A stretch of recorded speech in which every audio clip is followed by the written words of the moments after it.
Juru bicara Brigade Al-Qassam Abu Ubaidah mengungkap strategi baru pejuang Palestina di tengah pembantaian warga sipil oleh Israel di jalur Gaza.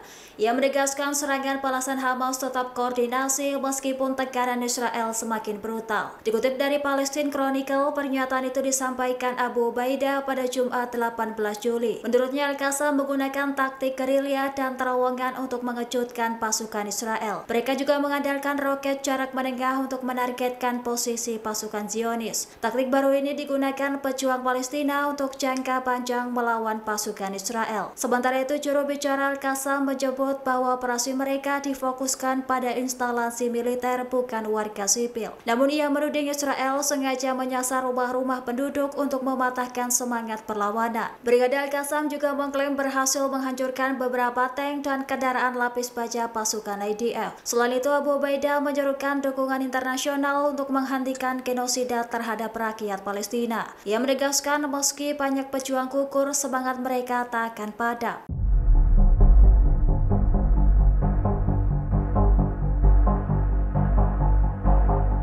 Gempuran dahsyat gabungan faksi perlawanan Palestina menghujani posisi Israel hingga memicu petaka besar. Serangan terkoordinasi ini membuat kota-kota di perbatasan hancur lebur bagi amat dengan asap tebal membumbung tinggi. Dikutip dari Al-Mayadin pada Sabtu 19 Juli, proksi Iran juga meluncurkan ratusan rudal menghantam basis militer dan permukiman Israel. Bahkan ratusan prajurit Israel dilaporkan tewas tertancap pecahan rudal saat mencoba mundur dari medan pertempuran.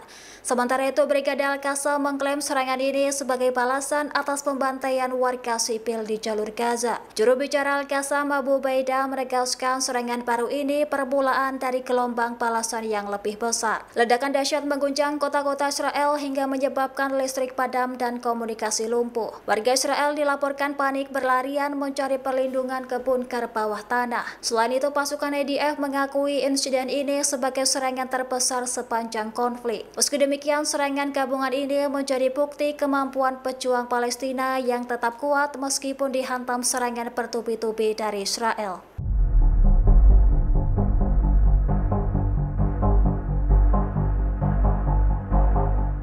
Pelabuhan terbesar Israel, Eilat, dikabarkan resmi ditutup setelah serangan Houthi menghantam jalur pelayaran dan memicu krisis keuangan parah.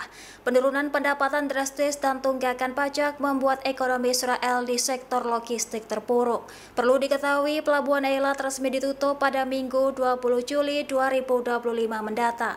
Kerugian pelabuhan membengkak setelah serangan Houthi dari Yaman membuat jalur pelayaran Israel lumpuh total. Bahkan pendapatan pelabuhan Israel dilaporkan anjlok turun lebih dari 80%.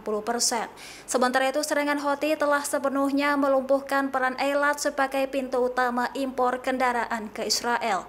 Pemerintah Israel menyebut kerugian besar pelabuhan terjadi akibat jalur pelayaran internasional yang terganggu oleh serangan Houthi di Laut Merah. Kondisi itu membuat jalur ke Eilat menjadi tidak aman dan kapal-kapal beralih ke pelabuhan lain seperti Asdod dan Haifa.